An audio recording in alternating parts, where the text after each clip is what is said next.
Bienvenue dans Le Voile de l'Histoire, le podcast qui explore les grands moments qui ont marqué notre continent et le monde.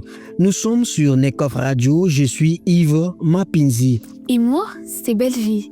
Aujourd'hui sur Nekof Radio, nous revenons sur un épisode marquant et mystérieux de l'histoire récente de la République démocratique du Congo, l'assassinat de Laurent-Désiré Kabila survenu en janvier 2001.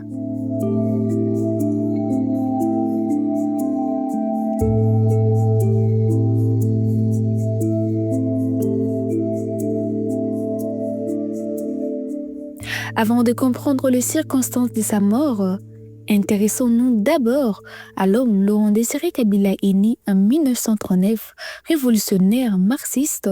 Il a longtemps combattu Mobutu Sese Seko, symbole de pouvoir autoritaire au Zaïre. En mai 1997, après une guerre éclair menée par l'AFDEL avec le soutien du Rwanda et de l'Ouganda, Kabila prend le pouvoir et rebaptise le pays République démocratique du Congo. L'espoir d'un renouveau était grand, mais instabilité persiste. Sur Nekof Radio, nous allons vous faire revivre le grand hymne de cette période critique.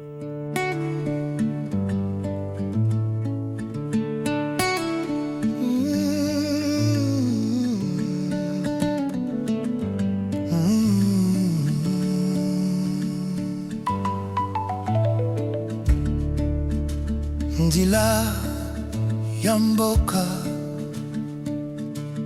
Nabima Nandako Tozonga Kasikoyo.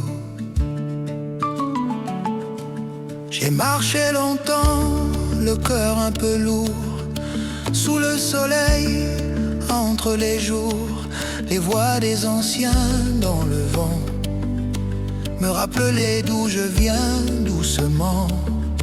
La poussière sur mes pieds, c'est l'histoire de mes aïeux. Chaque pas vers le passé me ramène à ce qu'il y a de mieux. Nzila mboka yangonde ngai nalingi nanzoto na motema tokotika te. Nzila mboka ezali motema bomwai elingi biso kozala moko lisusu. Ils m'ont dit, n'oublie jamais ton nom, même si tu vis loin, même si tu voles haut. Boke ezali kaka, mokili ya bolingo, tozongi na ndenge ya bato, tobwai mobulu. Une chanson dans les feuilles, un tambour dans la colline, c'est l'âme du pays qui continue de vivre même loin.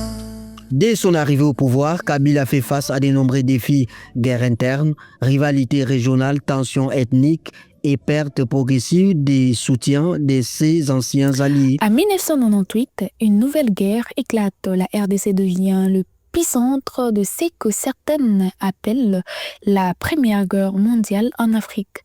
Dans ces contextes chaotique, le risque pour Kabila s'est multiplié encore. Oui, Belleville Condé, et c'est dans ces climats de tension que le drame va survenir. Nous sommes sur Nekof Radio et vous écoutez les voix de l'histoire.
Le 16 janvier 2001, Laurent Désiré Kabila est abattu dans son bureau présidentiel au palais de membres par son propre garde du corps, Rachidi Kassereka.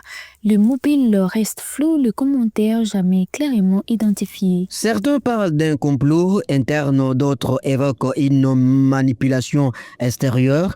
Ce qui est certain, c'est que cet assassinat a plongé le pays dans une période d'incertitude. Et immédiatement, un autre nom émerge, celui de son fils, Joseph Kabila.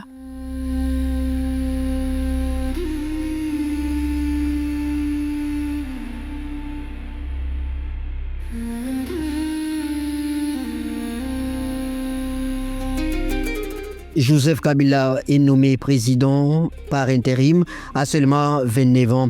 Il devient l'un des plus jeunes chefs d'État du monde. Son arrivée au pouvoir marque le début d'une nouvelle ère entre prudence diplomatique et quête de paix. Il adopte un style plus réservé, plus silencieux, mais entame rapidement un processus de négociation avec le belligérant, avec l'aide de la communauté internationale. Vous êtes toujours à l'écoute de Le Voix de l'Histoire sur Nekof Radio. Le mystère autour de la mort de Kabila demeure. Plusieurs processus ont initié, les condamnations ont été prononcées, mais de nombreuses zones d'ombre subsistent encore. Son héritage divise. Pour certains, il fut un libérateur, pour d'autres, un dirigeant autoritaire. Mais une chose est sûre, son assassinat a profondément marqué l'histoire de la RDC. Merci de nous avoir suivis dans cette plongée dans un des chapitres le plus sombre de l'histoire congolaise. Nous étions sur Nekof Radio et vous écoutez Le Voix de l'Histoire. Rendez-vous au prochain épisode pour découvrir une autre page de l'histoire, toujours avec lucidité et profondeur ensemble. À très bientôt sur Nekof Radio.